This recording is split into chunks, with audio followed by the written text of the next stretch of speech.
My talk will be a bit interactive. Respecting human rights, I have included a young child asking questions regarding his feeding during the second semester of his life, and I will try to give him answers based on the evidence. As member of the National Nutrition Policy of the Hellenic Ministry of Health, 3 years ago, we were thinking that it is time to establish national recommendations on infant feeding during the first year of life, focusing on introduction of solids. Why? Because I can't change the slide.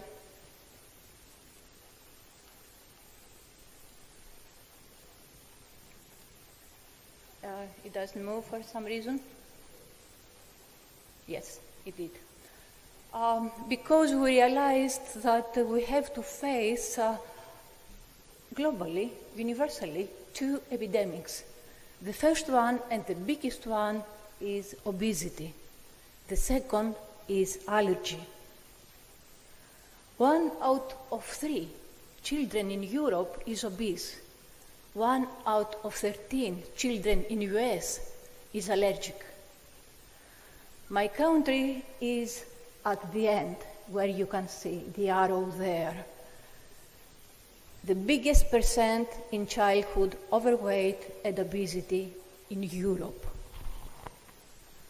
If we don't do anything, then the phenotype of the future man will be this one, and of the future child will be this one, which we want to reverse. Do you think that there is nothing to do? Everything is in our genes? If you think so, you are not right, because less than 10% of adiposity risk is explained by gene polymorphisms. The rest happens in the first days, in the first months of life. All of these factors that can affect the first 9 months of life of the fetus, since the conception, overnutrition of the mother, undernutrition of the mother, other toxicities that can produce epigenetic changes and have as end result silencing of the genes, may increase the risk of overweight and of obesity and metabolic syndrome later in life. Small weight gain or large birth weight all increase the risk of obesity. On the other side, factors that may may affect our microbiome during the birth, such as preterm delivery, such as birth with cesarean section, drugs during the first days of life, they may increase the pathogenic microbes in our organism, in our gut, and induce dysbiosis, all of which may increase the risk of obesity and other diseases, but we speak today about how to decrease obesity. Fast growth during the first year of life does increase the risk of obesity. And inappropriate solids introduction during the first year of life may induce non-healthy preferences, dietetic preferences, that will continue for the whole life during the school age and the adult life. And last but not least, we live in a country where breastfeeding is at risk. 40% start to breastfeed in the first month of life, 24 in the fourth month of life, and only very, very few at the end of the fifth month of life. And therefore, although everybody knows the benefits from the breastfeeding in decreasing atopic diseases, in decreasing obesity, only if the breastfeeding lasts more than 6 months, you see here the effect is much less significant if the child is breastfed for less than 4 months. All of these were taken into account, and we decided we should do now something, publish guidelines, and distribute them all over the country. And first, we should make sure that everybody understands and supports breastfeeding for 6 months. More prolonged breastfeeding is not desirable because it is a greater risk for iron deficiency later in infancy. And when we live in countries of Mediterranean part of Europe, with this variety of vegetables and antioxidants and fruits, it is very important to give to the child the healthy foods from the beginning of the complementary feeding. And let's start with the questions of the baby. At which age he is asking, should I start eating solids? The answer is, shall I just move there? Yep, please. So, the answer is when it's ready to take food and swallow. And he's ready when he can support his head, when he can sit, when he can recognize the spoon and show interest to food, open his mouth to offered food. And this happens in the beginning of the 5th month.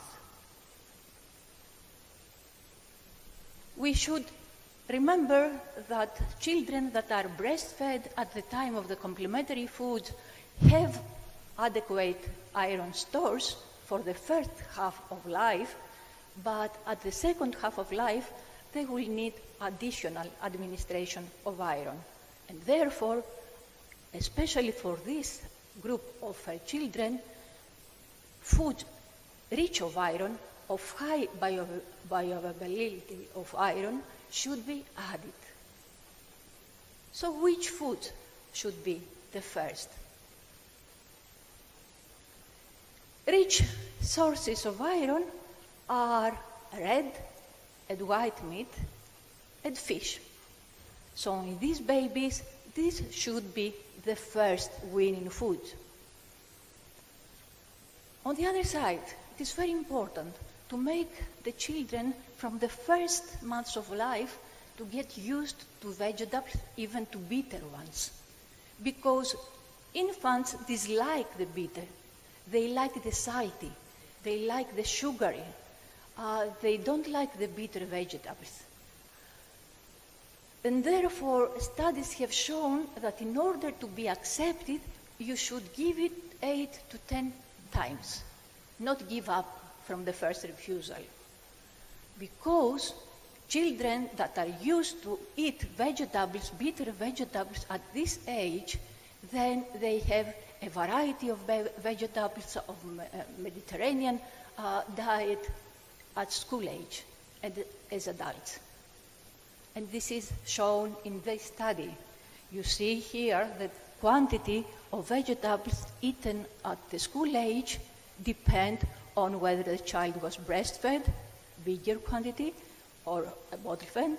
And again here, you can see on the second that those who were accepted a high variety of vegetables with bitter taste in the first months of complementary feeding were eating a bigger amount of vegetables as school-age children. So we should say to the mother, they should be aware that their children have preferences for sweet and salty food and dislike the bitter flavors.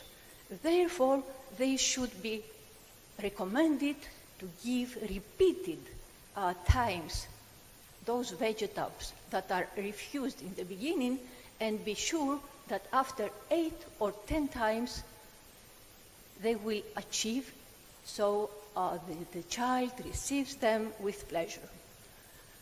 And only then the child can start eating some other tastes, sugars its taste, with no, of course, added sugar, but not bitter tastes. It's important, the variety. In the old guidelines, it was saying one food by 1 week. This is not true. A variety of foods should be given, a variety of flavors. Homemade or manufactured foods. Homemade foods are much better because are prepared properly and with the use of fresh and healthy ingredients. So if it is possible to feed our babies with homemade foods, we should do so.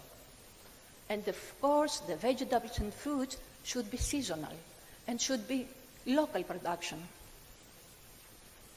When should we start eating egg, fish, and other allergenic products? You heard a whole lecture about that. You heard about the Lipids study showing the decreased risk of peanut allergy in children, even in those who had negative prick tests to peanut. You see here 13.7% in the avoidance group and 1.9% in the consumption group, while in those who had positive RAS test to do peanuts, 35.3% of peanut allergy in the avoidance group versus 10.6% in the group of consumption group. Each study you heard from Hania Shavejska and the meta-analysis published in JAMA 2 showing that the early introduction of allergenic foods at the complementary period from 4 to 6 months protects from food allergy. Our country has not high prevalence of peanut allergy, and therefore the general recommendation is just not to delay to give these foods while the child starts complementary feeding. So all of them, cow's milk, products not fresh milk, eggs, fish, seafood, a trace of nuts, can be given during the complementary feeding along with the other foods at beginning of 5th month. What about gluten? In the beginning, in the old opposition paper published by Hania, it was suggested that gluten should be introduced while the child is breastfed in order to decrease the risk of celiac disease. Afterwards, we published with Hania is the first author here, this position paper saying that breastfeeding does not help to decrease or increase the risk of celiac disease, and the consumption of gluten should not be large, not large quantities when we start gluten within the complementary feeding period. And this is what we say in our national guidelines, that the introduction of gluten-free products takes place at the time other foods are introduced, not gluten-free, gluten-containing products, wheat, barley, rye, takes place at the time other foods are introduced, just in small quantities. How much calories should I get? You see here that WHO has reduced the recommended calories, you see, in 2006, while the previous recommendation was in 1985. So in 2006, reduced recommendations for calories, less calories. And the EFSA report in 2017 recommends 600 calories for at the first 6 months of age, and 800 average calories at 12 months of age. How much protein should I get? Here we have the nice collaborative study of Bert Kolechko showing that infants who receive during the first year of life high protein formulas, here, high protein formulas, and you see the caloric content in these formulas, which is the same, but the protein content is different during the first year of life, not the second. And what he showed is that infants who were receiving high protein formulas had higher numbers of branched amino acids in the blood, higher levels, and high levels of IGF-1.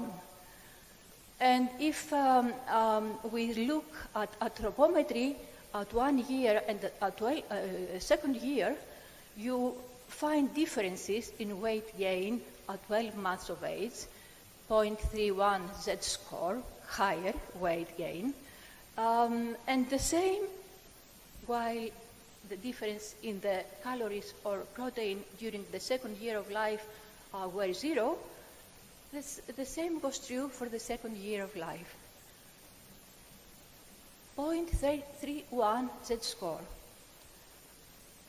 If you reverse this 0.31 Z-score, then you decrease obesity risk by 7.5%, which is quite high percent.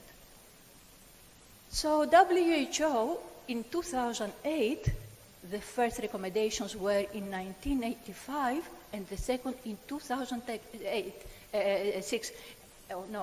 It took many years to change recommendations. So WHO decreased the recommendations for protein. For the first year of life, mainly, you see big decreases, but also for all 10 years of life. So excessive protein from dairy products should be avoided. Dairy products should be no more than 15% of the total energy intake. It is, if we say about grams per kilo, 0.3 gram per kilo at 6 months, 0.1 at 1 year of age. Not all proteins are equivalent. It's the dairy that increases the risk of obesity, not the plant protein, not the protein from fish and the meat. And we should take into account that the iron from the food like meat or white or red meat or fish has high bioavailability, has also iron, also zinc, and therefore we should limit the dairy products, but the child should have meat and fish. So, how much lipids and which ones should I have during my first year of life? The lipids should be 35% to 40%. Saturated lipids, which is fats of animal origin, should be less than 10%, while trans fatty acids should be minimum, if not 0. It's been shown that enrichment of egg yolk with DHA increases the visual activity at the age of 12 months. So it is something we can consider in some countries where such supplementations are available. What about carbohydrates? What about sugar? Carbohydrates should consist 45 to 60%, while added sugar should be avoided. What does this mean? The fruits are given at whole or ground form, depending on the age of the child, but sugary beverages or fruit juices, fresh fruit juices, should be avoided during the first year of life. And also whatever contains sugar, like snacks, like yogurts, etc. Can I choose my way of feeding? This is important. The time of feeding should be pleasant. The child should be allowed to experiment. The child should be allowed to eat with the family together, and the feeding should be interactive. What interactive means? That we must recognize the response and the signs of hunger and saturation of the infant. We should know when to start and when to stop, and we should avoid to feed the child as relief or as reward. When should I stop eat mashed foods? At the age of 10 months, the child should stop eat mashed foods and start pureed, because prolonged mashing is associated with problems in chewing, in swallowing solids, and it is much more difficult to make the transition to the family food. And it is very important at the end of the first year, or a bit after the first year, to have the child eating with the family. This helps also the child's microbiome, if the diet is Mediterranean diet. Vegan diets are dangerous because in case the child is on a vegan diet, should have supplements of vitamin B12, of vitamin D, of iron, of zinc, of folic acid, of omega-3 fatty acids, of protein and calcium. Otherwise, it's very dangerous to have a child on vegan diet. Any food to be avoided, as we said, fresh milk, salty foods, sugar, in yogurt, in desserts, in creams, in biscuits, in sweets, in everything should be avoided. Fruit juices should be avoided and only be added in the food just to increase the bioavailability of iron. Otherwise, should be avoided. Whole nuts or whole round fruit should avoid it due to a risk of drowning. What about vitamins, trace elements? Here we have the report by EFSA with certain recommendations for vitamins and the vitamin D, 40 units per day. How fast should I grow? Is this your goal for me? And the answer should be no, because the faster they grow in the first months of life, the bigger the risk of obesity later in life. And this study shows this. The way they grow in the first months of life, the rapidly grow males and girls on the top see that this is associated with higher BMI at school age. And it is important from the first day of life to use the correct percentiles in order to not underestimate and not overestimate the risk of obesity, of overweight and obesity. And that's why in all countries, in my country too, the centiles that we use are the WHO centiles. Centiles based on the growth of breastfed infants. So if you think that our genes drive our life and our health, you are wrong. Our genes are like a piano. Whoever plays with a piano produces completely different music. If this is Elton John, this is disco. If it is a classical composer, it is a classical music. If it is a jazz composer, then it is jazz, Ray Charles. So have in mind all of these parameters that may have epigenetics effects during the first 9 months during pregnancy and the first month of life that increase risk of obesity. Those parameters that may change microbiome that increase risk of obesity, avoid fast growth, and give to the children healthy vegetables and healthy foods in the first complementary period, in the second semester of their lives. In this case, we'll be able to change this phenotype of the future men to this one. Thank you very much for your attention. Thank you very much, Dr. Alexandra, for this informative lecture.